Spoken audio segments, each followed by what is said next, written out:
Mubeslup 2025 saya juga sebagai ketua SC. Jadi saya tahu persis hal itu. Jadi saya tambahkan sekali lagi, tidak ada dualisme kepengurusan. Alhamdulillahirrahmanirrahim. Hikmahnya kita jadi saling mengenal dengan semua warga, baik yang di perantauan maupun yang masih di Pemalang. Kita bisa saling memaafkan, kemudian kita bisa bersinergi dengan sesama warga untuk ikut membantu tugas dari pemerintah daerah Pemalang, khususnya Bapak Bupati yang baru. Kita akan saling membantu untuk bersinergi, ya, atau bersinergi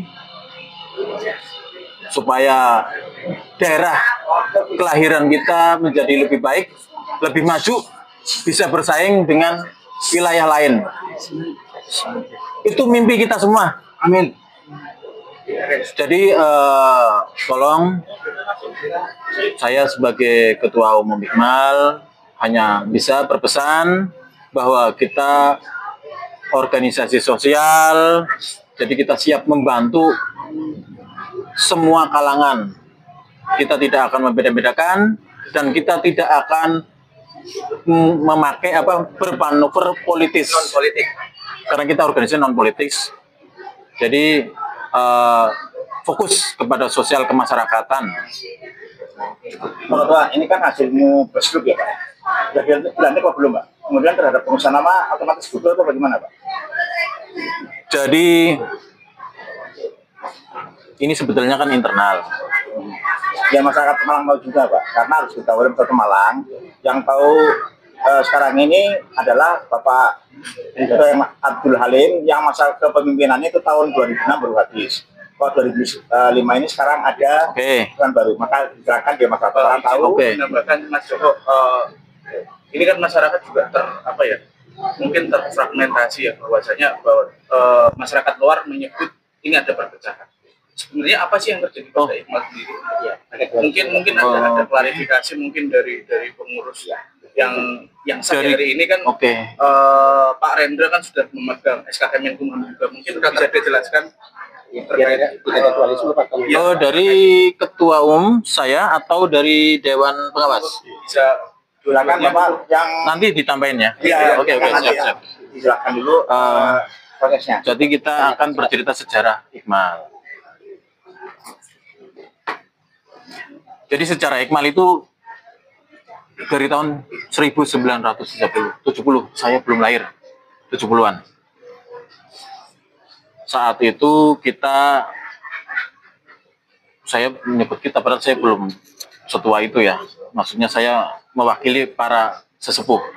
Jadi beberapa orang itu membuat kesepakatan untuk membantu sesama warga Pemalang yang di perantauan. Tahun 1970-an. Nah, perjalannya waktu 1980 itu dibuatlah nama. Namanya adalah Ikatan Masyarakat Pemalang atau Ikmal. Secara resmi menjadi nama. Tapi namanya badan hukum, tapi belum dilegalkan. Belum ke berbadan hukum, ke SK. Karena zaman dahulu mungkin yang penting nongkrong-nongkrong, terus membantu sesama warga. Dan pada saat itu di sana sudah kontribusi Hikmal pada saat itu membantu warga Pemalang yang waktu itu berstatus atau punya pekerjaan itu sebagai tukang becak. Saat itu tukang becak dihapus oleh gubernur dahulu ya, DKI dulu ya.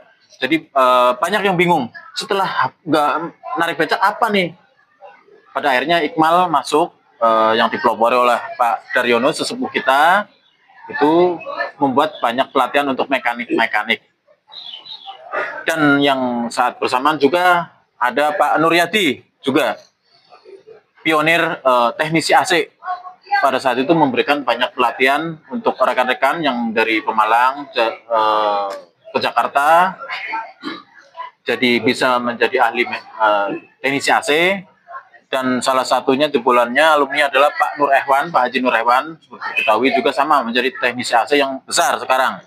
dengan ratusan karyawannya. Terus sejarahnya sampai tahun 2012. Ada sebelumnya itu ada semacam itu kasus ya sebetulnya ya kurang baik di internal. Pada saat itu pimpinan Ikmal, saya nggak menyebut nama ya. Jadi salah satu pimpinan Ikmal itu berpolitis membawa Ikmal untuk mencalonkan diri menjadi Bupati Pemalang. Dengan label ketua Ikmal gitu. Iya. Artinya kalau boleh kita simpulkan di sini melanggar ADART sehingga kemudian dimunaslukan seperti itu. Bukan. Pada saat itu belum kita legalitas. Jadi baru yang namanya Pemilihan sebelumnya. Ikatan Masyarakat Pemalang itu seperti kayak macam paguyuban saja tanpa legalitas. Tapi tetap kita menunjuk ketua umum, sekretaris. Nah, pada saat itu karena kita tujuannya bersosial, tidak ada politik. Itu belum tertulis sih sebetulnya. Nah, pada akhirnya para sesepuh memanggil yang kurang pas seperti itu, terus diarahkan bahwa ini nggak boleh dibawa ke situ, akhirnya diberhentikan dengan hormat. Pada saat itu terjadi kekosongan karena tidak ada ketua umum lagi. Akhirnya ada penunjukan kembali kepada Bapak Ludianto. Bapak Ludianto menjabat sampai 2015. Jadi di 2012 sampai 2015 itu pada saat itu kurang aktivitasnya karena beliau banyak kesibukan dan pengurusnya sama masih kurang greget.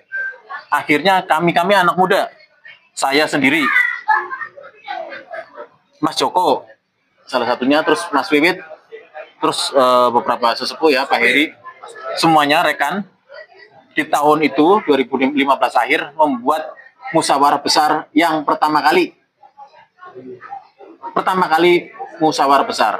Hasilnya itu secara aklamasi Pak Ludianto dipilih kembali menjadi ketua umum. Sebagai ketua umum mendapatkan hak prerogatif untuk memilih kepengurusannya. Setelah terbentuk langsung maju ke notaris untuk diaktakan secara resmi dan didaftarkan di Kemenkumham. Jadi pada saat 2016 akta resmi notaris dan SK Kemenkumham itu sudah sah, tercatat ada AHU-nya, nomor AHU. Dan saya sendiri mengurus perpajakannya sampai di tahun 2016 sampai 2021 akhir masa jabatan Pak Ludianto memberikan mandat kepada kita untuk membuat SC, OC, untuk membuat MUBES tahun 2021. Hasilnya di MUBES itu Pak Halim menjadi ketua umum terpilih dengan voting, bukan aklamasi. Nah, setelah 2021 terpilih, Pak Halim berjalanlah 3 tahun. Berjalan itu kan 2021 sampai 2026. Seperti itu.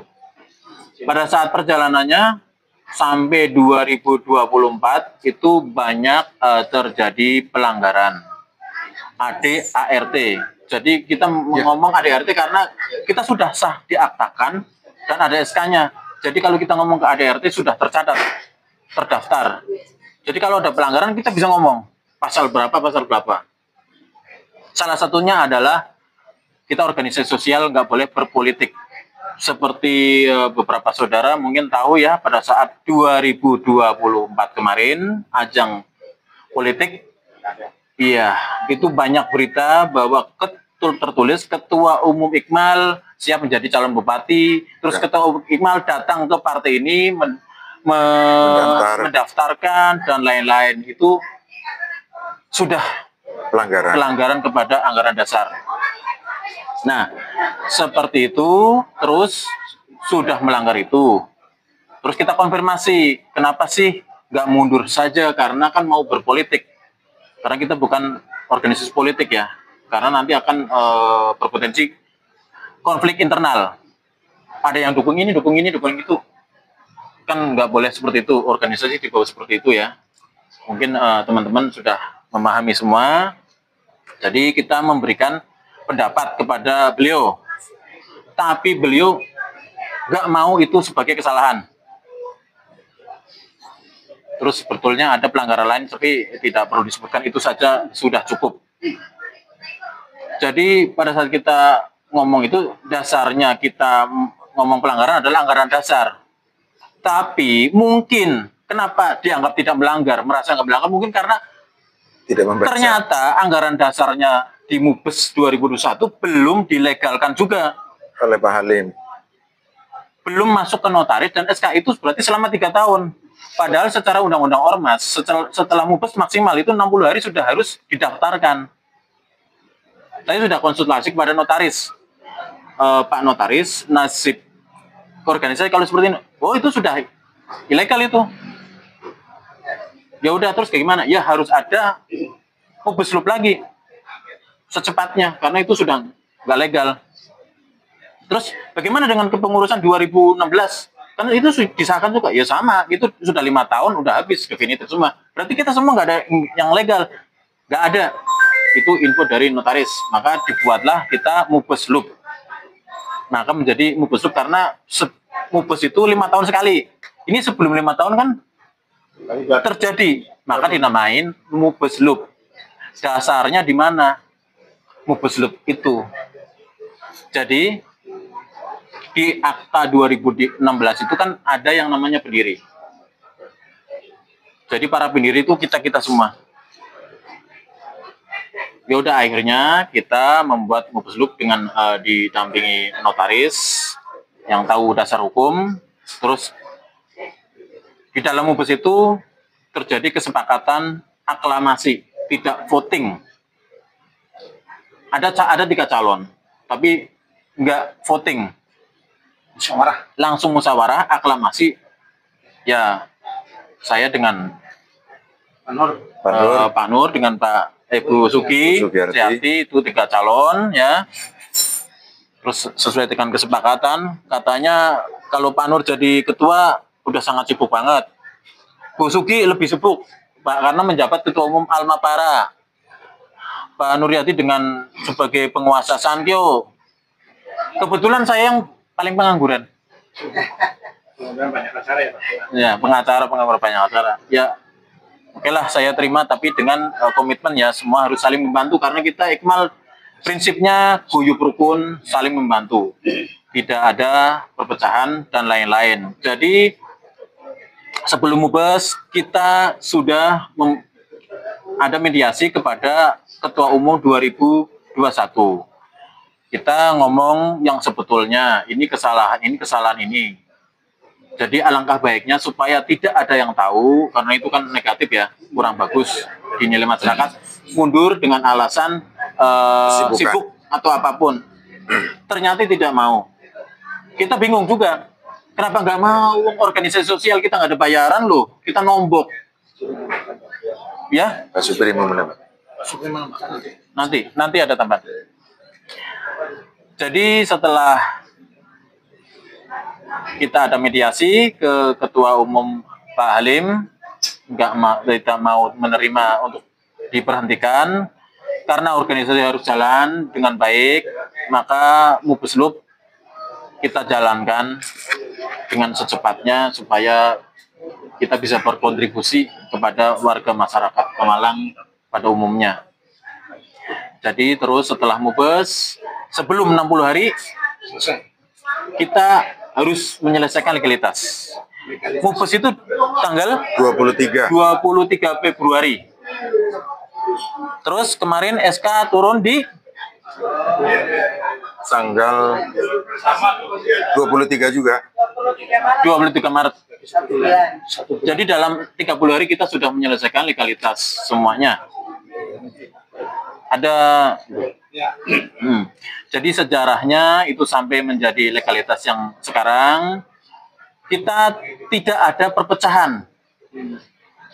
Tidak ada dualisme. Jadi kita benar-benar itu membuat MUBES Loop sesuai dengan arahan notaris.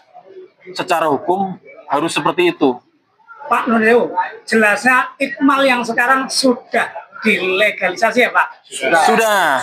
Izin penegasan mungkin Pak, artinya ada pihak selain kemudian Ketua Umum Mas Rendra mengatasnamakan Iqmal itu ilegal ya berarti? Hanya satu Iqmal ya, dan di Iya. Penegasan tidak ada perpecahan ya, begitu ya Mas? Tidak ada perpecahan karena kita sudah mengeluarkan SK pemberhentian untuk Ketua Umum lama. Tapi sebetulnya dari notaris itu menginformasikan bahwa nggak perlu juga orang itu ilegal, nggak ada akta dan SK-nya, gitu loh. Saya sih sangat sedih karena, wah ternyata selama ini kita Berjalan ilegal. Iqmal. Jadi gini, Mas. Iya. Izin Pak Ketum, Ya. untuk terkait terakhir, kedepannya seperti apa Iqmal dipimpin oleh jenengan selaku dengan pengurusan yang baru untuk Pemalang khususnya? Sekalian juga pertanyaannya. Ya. Terkait kemudian pihak-pihak lain yang kemudian mengklaim. masih mengatasnamakan atau Oh, iya. mengklaim. Boleh. Apakah nanti ada somasi kah atau kemudian akan di jalur hukum kan seperti itu? Oh begitu. Begini. Jadi setelah kita melegalkan semuanya, bagi teman-teman perlu diinformasikan, kita kan sesama orang Pemalang. Jadi kalau ada yang mengatasnamakan Iqmal, semasa itu meminta izin kepada kita, terus berbuat baik, tidak membuat kerugian kepada masyarakat umum, kita masih memperbolehkan. Tapi untuk memakai atribut dan lain-lain harus izin. Karena siapa sih yang berwenang seperti itu? Kita bisa menunjuk ya siapa yang mau bersosial dengan atas nama Iqmal. Itu kan ada koridornya, sistemnya seperti apa, harus sesuai dengan arahan kita sebagai Iqmal yang sudah berlegalitas. Karena hubungannya dengan penggalangan dana, kita tidak mau mendapatkan tuntutan dari pihak ketiga. Misalnya ada yang donasi atau donatur Mengatasnamakan. ada Iqmal. kegiatan atas nama Iqmal, tapi rekeningnya bukan Iqmal, terus dibawa kabur. Izin boleh menambahkan Pak Ketua. Untuk rekeningnya mungkin atas nama Iqmal boleh kemudian teman-teman biar masyarakat Pemalang tahu ya. Jadi rekening kita Diberatkan ya bukan? atas nama perkumpulan Iqmal, tidak ada yang lain. Izin Ketua tadi penyampaian terkait pertanyaan saya, kedepannya Iqmal pimpinan jenengan selaku pimpinan yang baru atau ketum yang baru seperti apa untuk Kota Pemalang? Untuk Kota Pemalang kita kan tidak kalau untuk jangka pendek sih, kalau urgensi ya, misalnya ada bencana, ada yang urgen-urgen yang sekiranya pemerintah daerah kurang satset, ya kita akan dorong secepatnya. Kita dulu sempat, jadi ada rumah roboh, orang lumpuh, masyarakat lumpuh, Pemdanya kurang satset, oke, kita langsung jalan. Donasi ke sana, langsung eksekusi, kita informasi ke Pemda, nih Pak Sekda, dulu pada saat itu Pak BR, saya mau ini membantu masyarakatnya. Nah, kan Pemda merasa seperti apa ya, keduluan kita, nggak tahu ada masyarakat seperti itu. Nah, itu kita kontribusi biar Pemda itu lebih berempati kepada warga yang kurang terjangkau. Izin selain saya, terkait ini hanya dengan kesosialan aja terkait dengan kritisi kebijakan-kebijakan pemerintah. Apakah Iqmal ikut peduli bersikap seperti ini? Kalau itu kan Iqmal itu netral ya. Ya. Jadi Iqmal itu mendukung siapapun yang menjadi pemerintah daerah. Bukan ini kan Untuk terkait dengan masyarakat kebijakan bila mana merugikan mengkritisi. Ini Mas, ormas itu sendiri. Benar Mas Kambe. Ya, bukan. Jadi Iqmal ini kan bukan bukan oposisi atau bukan kritis, cuman partner. Akan kita kan bersinergi, mendorong mana yang bagus, mana yang tidak. Tentunya kan teman-teman masyarakat di Pemalang ini kan butuh kepanjangan tangan untuk berkomunikasi terhadap pihak Pemda dan lain-lain ya, mengambil kebijakan. Nah, dari kelas-kelas bawah ini di perantauan banyak berbagai macam profesi ya, dari yang mulai ojol dan lain-lain sampai nasi goreng, paguyuban dan lain-lain ya. Kalau memang berkomunikasi dengan Pemdanya ya kita akan menjembatani. Tapi untuk hal-hal yang terkait politis, kebijakan dan lain di luar tanggung jawab kita. Cuman kita berpartner untuk hal yang sifatnya krusial, kesosialan aja, advokasi dan lain-lain. Titipan satu kali titipan terkait PK para depositer itu yang di Pemalang itu kebanyakan ngakutin ini bukan kita asumsi ya, kita ada temuan terkait dengan mereka kadang diabaikan. Nanti akan kita advokasi. Nah, itu dia yang tadi saya sampaikan di forum tadi. Jadi ke teman-teman Seperti itu. kalau ada apa-apa, seumpamanya kita kekurangan info, tolong ya diinput ke kita gitu loh. Kita tadi menjembatanin ya. Jadi ada terakhir apa nasihat monggo? Sebentar, aku belum selesai. Sebentar. Jadi terkait tadi masalah kebijakan, kalau ada kebijakan yang kurang ini kurang itu, kita akan melengkapi apa sih kurangnya. Tapi kita tidak bikin kebijakan, nah. Kita akan bantu yang Problem solving ya. ya. Jadi pemerintah mungkin ada kesulitan tersendiri, mungkin PR-nya banyak dan lain-lain. Jadi kebijakan yang mungkin muncul kemungkinan merasa dirugikan masyarakatnya. Tapi sebetulnya belum tentu juga. Itu hanya beberapa pandangan sepihak saja.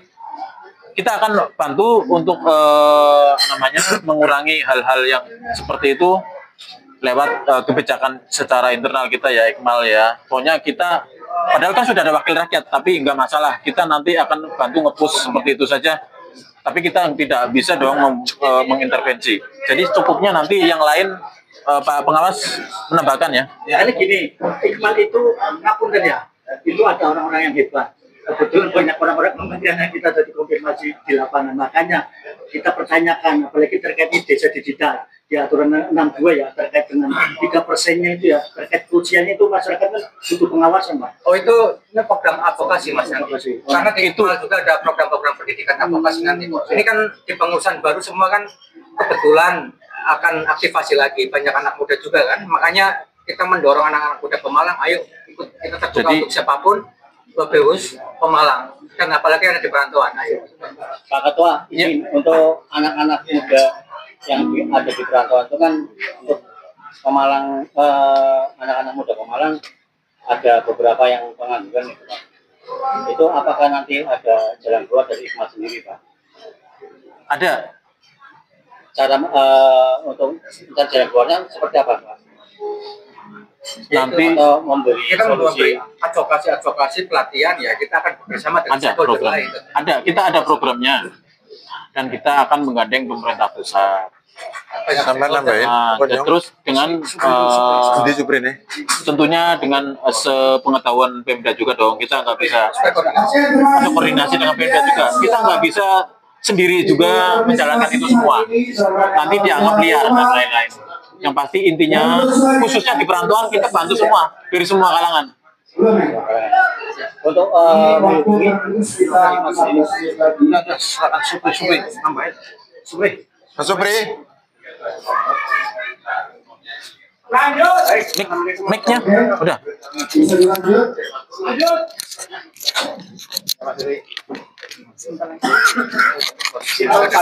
Baik, perkenalkan saya Supriyadi, Ketua Bidang Ekonomi dan Koperasi.